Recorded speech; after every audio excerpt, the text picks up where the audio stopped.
Hi all, good morning. ಇದು Sunday vlog. So Sunday ಅಂದರೆ ಸ್ವಲ್ಪ ಸ್ಪೆಷಲಾಗಿ ಏನಾದರೂ ಇರಲೇಬೇಕಲ್ವಾ. ನಾವಿವತ್ತು ಸಂಡೇ ನಮ್ಮ ಹಸ್ಬೆಂಡ್ ಅಜ್ಜಿ ಮನೆಗೆ ಹೋಗ್ತಾ ಇದ್ದೀವಿ. ಅದಿರೋದು ತಲಕಾಡಲ್ಲಿ. ಸೊ ತಲಕಾಡ್ಗೆ ಹೋಗೋಕ್ಕಿಂತ ಮುಂಚೆ ಮಧ್ಯೆ ಅಲ್ಲೇ ಅಕ್ಸನ್ಪುರ ಅಂತ ಸಿಗುತ್ತೆ, ಅಲ್ಲಿ ನನ್ನ ಹಸ್ಬೆಂಡ್ ಆಂಟಿ ಮನೆ ಇದೆ. ಅಲ್ಲೊಂದು ವಿಸಿಟ್ ಕೊಟ್ಟು ಅವ್ರನ್ನ ಕರ್ಕೊಂಡು ತಲಕಾಡ್ಗೆ ಹೋಗೋ ಅಂತ ಪ್ಲ್ಯಾನ್ ಇದೆ ಇವತ್ತು. ಹಳ್ಳಿ ಮನೆ ಅಂದರೆ ನಿಮಗೊಂದು ಐಡಿಯಾ ಇದ್ದೇ ಇರುತ್ತಲ್ವ, ತೊಟ್ಟಿ ಮನೆ ಇದ್ದೇ ಇರುತ್ತೆ. ಸೊ ಈ ಮನೆಯಲ್ಲಿ 2 ತೊಟ್ಟಿಗಳಿದೆ. ಆ್ಯಕ್ಚುಲಿ ಒಂದು ಅಡುಗೆ ಮನೆ ಹತ್ರ, ಇನ್ನೊಂದು ಹಾಲ್ ಹತ್ರ. ಹಳ್ಳಿ ವಾತಾವರಣ, ಈ ಮನೆ ಎಲ್ಲನೂ ನೋಡಿ ತುಂಬಾ ಖುಷಿ ಆಯಿತು. ಆ್ಯಂಡ್ ಇದೊಂಥರ ಸ್ಲೋ ಮೂವಿಂಗ್ ಅಂತ ಅನ್ನಿಸ್ತಾಯಿತ್ತು. ಏನಿದು ಟೈಮೇ ಹೋಗ್ತಾ ಇಲ್ಲ ಅನ್ನೋ ಫೀಲಿಂಗ್. ಬಟ್ ಅದೇ ಬೆಂಗಳೂರಲ್ಲಿದ್ದರೆ ಎಲ್ಲ ಓಡ್ತಾ ಇರುತ್ತೆ ಟೈಮ್ ಅಲ್ವಾ.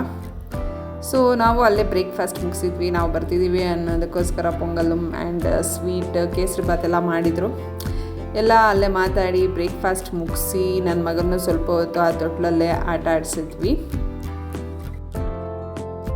ಆ್ಯಂಡ್ ಆ ಮನೇಲಿ ನಂಗೆ ಇನ್ನೊಂದು ಇಂಟ್ರೆಸ್ಟಿಂಗ್ ಆಗಿರೋದು ಏನಂತ ಅನಿಸ್ತು ಅಂದರೆ, ಮನೆ ಹಿಂದೆ ಆಬ್ವಿಯಸ್ಲಿ ಇದ್ದೇ ಇರುತ್ತೆ, ಅಲ್ಲಿ ಒಂದು ಮಾವಿನಕಾಯಿ ಮರ ಇದೆ. ನನಗಂತೂ ಆ ಗೊಂಚಲಾಗಿ ಬಿಟ್ಟಿರೋ ಮಾವಿನಕಾಯಿನ ನೋಡಿ ತುಂಬಾ ಖುಷಿ ಆಯಿತು. ಸೊ ಆಬ್ವಿಯಸ್ಲಿ ನೋಡಿದ ಮೇಲೆ ಅದನ್ನು ಟೇಸ್ಟ್ ಮಾಡಬೇಕು ಅಂತ ಅನಿಸುತ್ತಲ್ವಾ. ಅಲ್ಲೇ ಫ್ರೆಶ್ ಆಗಿ ಮಾವಿನಕಾಯಿನ ಕಟ್ ಮಾಡಿ ಉಪ್ಪು ಖಾರ ಹಾಕ್ಕೊಂಡು ತಿಂದ್ವಿ. ಸಿಕ್ಕಾಪಟ್ಟೆ ಉಳಿಯಿತು, ಚೆನ್ನಾಗಿತ್ತು ಆ್ಯಕ್ಚುಲಿ. ಇದಾದಮೇಲೆ ನಾವು ಅಲ್ಲಿಂದ ಹೊರಟಿದ್ದು ತಲಕಾಡ್ಗೆ. ನಾನು ಆಗಲೇ ಹೇಳ್ದಂಗೆ ತಲಕಾಡಲ್ಲಿ ಅವ್ರ ಅಜ್ಜಿ ಮನೆ ಇದೆ. ಸೊ ಅಲ್ಲಿಗೆ ಹೋಗೋಕ್ಕಿಂತ ಮುಂಚೆ ಅಲ್ಲೇ ಮಲ್ಲಿಕಾರ್ಜುನ ಸ್ವಾಮಿ ಟೆಂಪಲ್ ಮುಂದೆ ನಿಲ್ಲಿಸಿ ಕೈ ಮುಗಿದು ನೆಕ್ಸ್ಟು ಹೊಳೆಯಲ್ಲಿ ಆಟ ಆಡಿಕೊಂಡು ಅದಾದಮೇಲೆ ಮನೆಗೆ ಹೋಗೋ ಪ್ಲ್ಯಾನ್ ನಮ್ದಿದ್ದಿತ್ತು. ಯಾಕೆ ಹೇಳ್ತೀರಾ, ಸಮ್ಮರ್ ಹಾಲಿಡೇಸ್ ಬೇರೆ ಸ್ಟಾರ್ಟ್ ಆಗೋಗಿದೆ. ಎಲ್ಲ ಕಡೆ ನೋಡಿದ್ರು ಜನ ಆ್ಯಂಡ್ ಟ್ರಾಫಿಕ್ ಕೂಡ. ಹೊಳೇಲಿ ಒಂದು ಸ್ವಲ್ಪ ಹೊತ್ತು ಸಮ್ಮರಲ್ಲಿ ಆಟ ಆಡ್ಕೊಂಡು ಹೋಗೋಣ ಅನ್ನೋ ಪ್ಲ್ಯಾನಲ್ಲಿದ್ದರೆ, ನಾವು ಅಲ್ಲಿಗೆ ಹೋದ್ಮೇಲೆ ಗೊತ್ತಾಯಿತು ಅಲ್ಲಿ ಹೊಳೇಲಿ ಇಳಿಯೋದಕ್ಕೆ ಜಾಗನೇ ಇಲ್ಲ. ಆ್ಯಂಡ್ ನೀರು ಸಹ ಕಡಿಮೆ ಇದೆ, ಮಂಡಿ ತನಕನೂ ಸಹ ನೀರು ಬರಲ್ಲ, ಫುಲ್ ಮೊಣಕಾಲ್ವರೆಗೆ ಮಾತ್ರ ಬರುತ್ತೆ.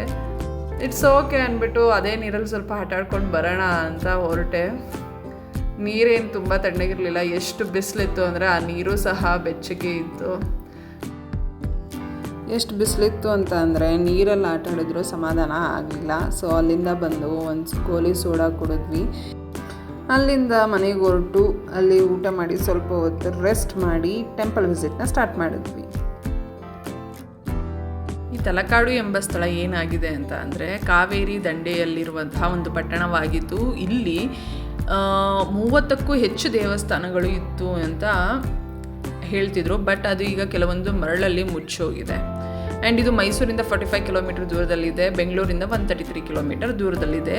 ಆ್ಯಂಡ್ ಫಸ್ಟು ಇದು ಗಂಗಾ ಸಾಮ್ರಾಜ್ಯದ ಭಾಗವಾಗಿತ್ತು. ಅದಾದಮೇಲೆ ಕ್ರಮೇಣ ಚೋಳರು, ಹೊಯ್ಸಳರು, ವಿಜಯನಗರ ಸಾಮ್ರಾಜ್ಯದ ಆಳ್ವಿಕೆಗೆ ಈ ಒಂದು ತಲಕಾಡು ಒಳಪಟ್ಟಿತ್ತು. ಸೊ ಇದಕ್ಕೆ ತಲಕಾಡು ಅಂತ ಏನಕ್ಕೆ ಕರೀತಾರೆ ಅಂತ ನಿಮಗೆ ಗೊತ್ತಾ? ನಾನು ಹೇಳ್ತೀನಿ ಕೇಳಿ. ಐತಿಹಾಸಿಕದ ಪ್ರಕಾರ ಇಲ್ಲಿ ಸೋಮದತ್ತ ಎಂಬ ಒಬ್ಬ ಸಾಧು ಇದ್ದರು. ಆ್ಯಂಡ್ ಅವರು ಅವರ ಶಿಷ್ಯರ ಜೊತೆಗೆ ಈ ಒಂದು ದೇವಾಲಯಕ್ಕೆ ತೀರ್ಥಯಾತ್ರೆಗೆ ಅಂತ ಹೊರಟಿರ್ತಾರೆ. ದಾರಿ ಮಧ್ಯದಲ್ಲಿ ಆನೆಗಳ ಹಿಂಡಿನಿಂದ ಅವರು ಹತರಾಗ್ತಾರೆ. ಅದಾದಮೇಲೆ ನೆಕ್ಸ್ಟ್ ಜನ್ಮದಲ್ಲಿ ಅದೇ ಒಂದು ಪ್ಲೇಸಲ್ಲಿ ಅವರು ಆನೆಯ ರೂಪವನ್ನು ಪಡೆದು ಅಲ್ಲಿ ಒಂದು ಮರನ ಶಿವನ ರೂಪದಲ್ಲಿ ಪೂಜಿಸ್ತಾ ಇರ್ತಾರೆ. ಇದನ್ನು ನೋಡಿದಂತಹ ತಾಲ ಮತ್ತು ಕಾಡು ಎಂಬ 2 ಬೇಟೆಗಾರರು ಇದನ್ನು ನೋಡಿಬಿಟ್ಟು ಏನಿದೆ ಈ ಮರದಲ್ಲಿ ಅಂಥದ್ದು ಅಂತ ನೋಡಿಬಿಟ್ಟು ಕಡಿಯೋಕ್ಕೆ ಹೋಗ್ತಾರೆ. ಆವಾಗ ಕಡಿದಾಗ ಮರದಿಂದ ರಕ್ತನೂ ಸಹ ಬರ್ತಾ ಇರುತ್ತೆ. ಅದಾದಮೇಲೆ ರಕ್ತ ಬರೋದು ನೋಡಿ ಅವ್ರಿಗೂ ಗಾಬರಿ ಆಗುತ್ತೆ. ಆಮೇಲೆ ಅಲ್ಲಿಂದನೇ ಒಂದು ಧ್ವನಿ ಕೇಳುತ್ತೆ, ಇದು ಶಿವನ ರೂಪದಲ್ಲಿರುವಂತಹ ಒಂದು ಮರ ಅಂತ. ಅದಾದಮೇಲೆ ಅವ್ರು ಏನು ಮಾಡ್ತಾರೆ, ಅಲ್ಲೇ ಇರುವಂತಹ ಎಲೆ ಹಣ್ಣುಗಳನ್ನು ಕಡ್ದಿರೋವಂಥ ಜಾಗಕ್ಕೆ ಒರೆಸಿದಾಗ ಆ ರಕ್ತ ಬರೋದು ಅಲ್ಲಿಂದ ಸ್ಟಾಪ್ ಆಗುತ್ತಂತೆ. ಸೊ ಇದರಿಂದ ತಾಲ ಮತ್ತು ಕಾಡು ಎನ್ನುವರು ಅಲ್ಲಿ ಮೋಕ್ಷವನ್ನು ಅದೇ ಪ್ಲೇಸಲ್ಲೇ ಪಡ್ಕೊಳ್ತಾರೆ. ಸೊ ಅದಕ್ಕೋಸ್ಕರ ಇದನ್ನು ತಲಕಾಡು ಅಂತ ಕರೀತಾರೆ. ಆ್ಯಂಡ್ ನಾವು ಹೋಗಿದ್ದ ದೇವಾಲಯದ ಹೆಸರು ವೈದೇಶ್ವರ ದೇವಾಲಯ. ಇದು ASI ಪ್ರಕಾರ ಈ ವೈದೇಶ್ವರ ದೇವಾಲಯವು ಅಲ್ಲಿರುವಂತಹ ಗುಂಪುಗಳಲ್ಲಿರುವಂತಹ ದೇವಾಲಯದಲ್ಲಿ ಇದೊಂದು ದೊಡ್ಡದು ಆ್ಯಂಡ್ ಸಂಪೂರ್ಣವಾಗಿ ಅಲಂಕೃತವಾಗಿರುವಂತಹ ದೇವಾಲಯ. ಇದು ಹೊಯ್ಸಳ ವಾಸ್ತುಶಿಲ್ಪ ಲಕ್ಷಣಗಳನ್ನು ಆ್ಯಂಡ್ ಗಂಗಾಚೋಳ ವಾಸ್ತುಶಿಲ್ಪ ಲಕ್ಷಣಗಳನ್ನು ಸಹ ಈ ಒಂದು ದೇವಾಲಯವು ಒಳಪಟ್ಟಿದೆ. ಇಲ್ಲಿ ಪಂಚಲಿಂಗ ದರ್ಶನ ಫೇಮಸ್ ತಲಕಾಡಲ್ಲಿ, ನೀವು ಕೇಳಿರ್ತೀರ.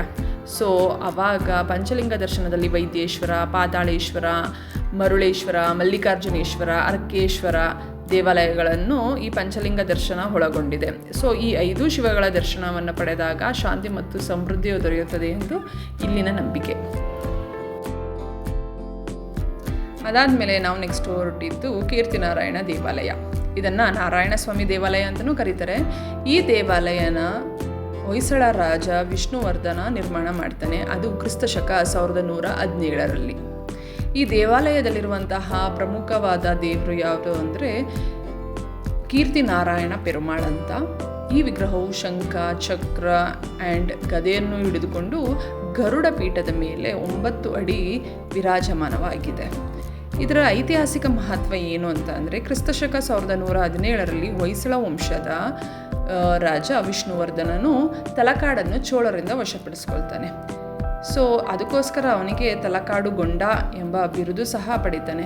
ಈ ವಿಜಯದ ಸ್ಮರಣಾರ್ಥ ತಲಕಾಡಿನಲ್ಲಿ ಕೀರ್ತಿನಾರಾಯಣ ದೇವಾಲಯವನ್ನು ರಾಜ ವಿಷ್ಣುವರ್ಧನನು ನಿರ್ಮಾಣಿಸುತ್ತಾನೆ. ಈ ದೇವಾಲಯವು ತಲಕಾಡಿನಲ್ಲಿ ಇರುವಂತಹ ಏಕೈಕ ಹೊಯ್ಸಳ ವಾಸ್ತುಶಿಲ್ಪವಾಗಿದೆ. ತಲಕಾಡು ಅಂತ ಅಂದಮೇಲೆ ಎಲ್ರಿಗೂ ಒಂದು ಕತೆ ನೆನಪಾಗೋದು ಸಹಜ ಅಲ್ವಾ? ಅಲಮೇಲಮ್ಮ ಶಾಪ ಕೊಟ್ಟಿರುವಂತಹ ತಲಕಾಡು ಮರಳಾಗಿ, ಮಾಲಿಂಗಿ, ಮಡುವಾಗಿ ಮೈಸೂರು ಅರಸರಿಗೆ ಮಕ್ಕಳಿಲ್ಲದಂತಾಗಲಿ ಎಂದು ಶಾಪ ಕೊಟ್ಟಿರ್ತಾರೆ. ಸೊ ಆ ಶಾಪದಿಂದಲೇ ತಲಕಾಡಲ್ಲಿ ಫುಲ್ ಮರಳು ಅನ್ನೋದು ಇಲ್ಲಿವರೆಗೂ ಜನ ನಂಬಿರುವಂಥದ್ದು. ಸೊ ಇದಾಗಿತ್ತು ನನ್ನ ಈ ವ್ಲಾಗ್. ಸಿಗ್ತೀನಿ ನೆಕ್ಸ್ಟ್ ವಿಡಿಯೋದಲ್ಲಿ. ಈ ಒಂದು ನನ್ನ ವಿಡಿಯೋ ನಿಮಗೆ ತುಂಬ ಇನ್ಫಾರ್ಮೇಟಿವ್ ಆಗಿದ್ದರೆ ಪ್ಲೀಸ್ ನನ್ನ ಚಾನಲ್ಗೆ ಸಬ್ಸ್ಕ್ರೈಬ್ ಮಾಡಿ.